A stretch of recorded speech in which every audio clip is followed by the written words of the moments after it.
How to fix the issue of device cannot start error. Hello everyone, welcome back to our channel, and today we are back again with a new video. So without any delay, let's get into it. For that, firstly you need to go to the services. For that, go to start menu, go to the search option and type services. Once you see the application name in the result at the top, simply double click on it or simply click open. Once you are in this service application, you simply need to search for Windows. Once you type W from your keyboard, you will see the option of Windows Audio. Double click on it. From startup type, go to automatic. And if in running status this stop is enabled, click on stop and then again start. Click on apply and then OK.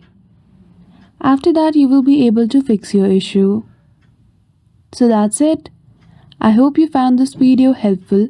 If you did, don't forget to give it a thumbs up and subscribe to our channel for such tutorial.